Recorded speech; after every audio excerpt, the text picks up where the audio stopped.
Hey YouTube, here I am again with another perfume review.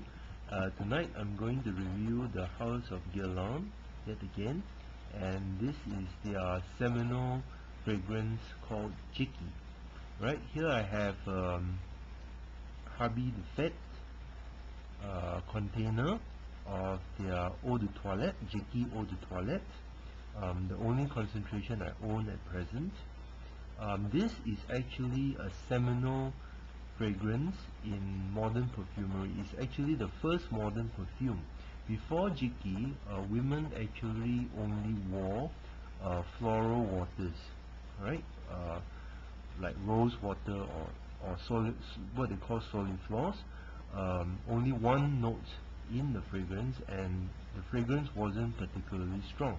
But Jicky was the first one to use a combination of ingredients that created a sort of abstract perfume that didn't remind the wearer, alright, of any particular flower or ingredient.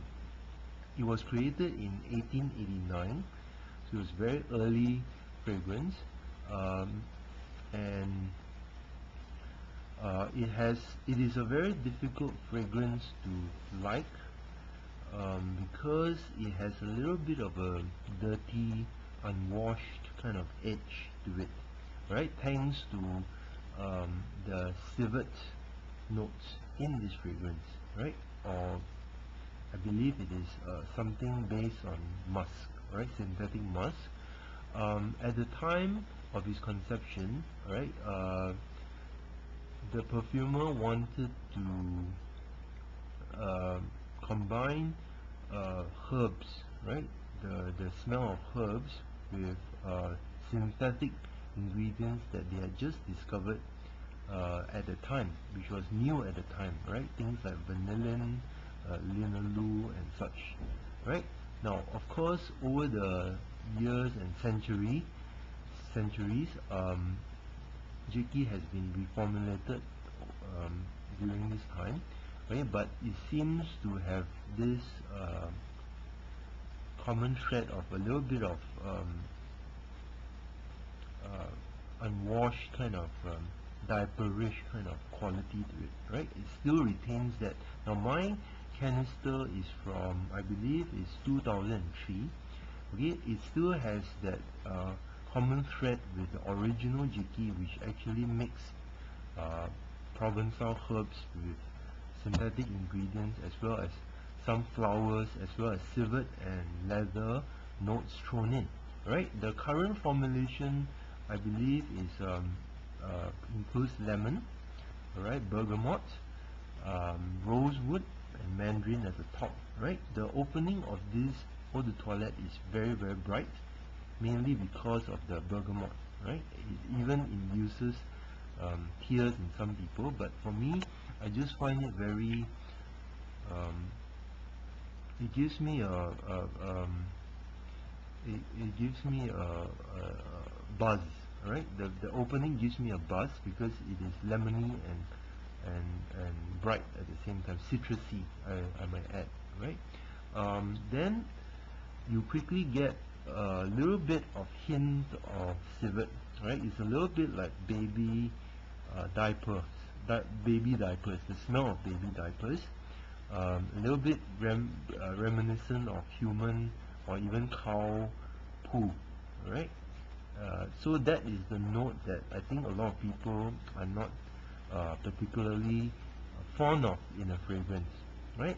It gets quickly down to the lavender, right? For me, I get the lavender note very, very strongly, and of course the musk and the civet after about half an hour. Actually before that, right? After about 10 to 15 minutes, you already get the strong what they call the diaperish, baby diaper, pale kind of notes in it, right? And it stays there for about 15 minutes before going back to lavender, and then a bit of rose, right? Then the tonka bean, and I believe there's even vetiver inside, right? Comes back into play.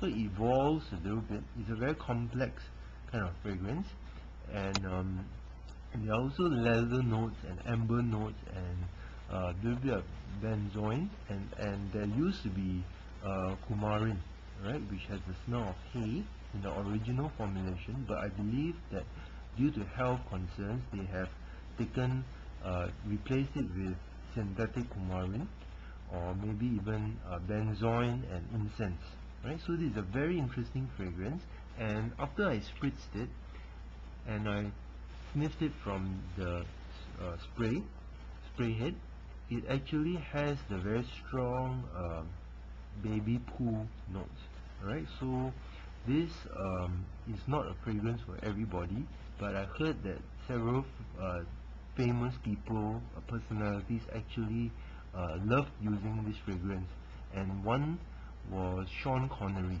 right, of the James Bond fame. He used this all his life, right? So this is quite a difficult fragrance to like.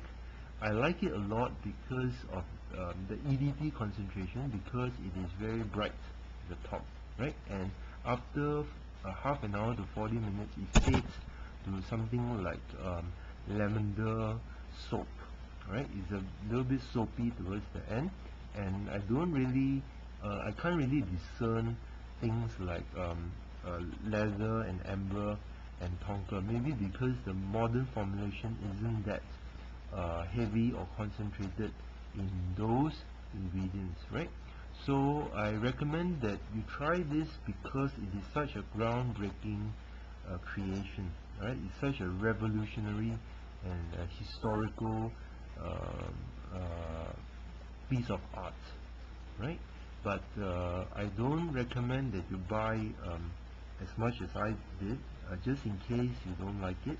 I think I can wear this. It is recommended for men even. Some men actually love this fragrance, although it's marketed to women. So I suggest that you try before you buy a size like this that I have, and you can also try the Parfum and the Eau de Parfum concentrations, which has a stronger civet note as well as a deeper muskiness, right? And it's a bit darker than this, right? So that's all I have for you, and I hope you have a nice day.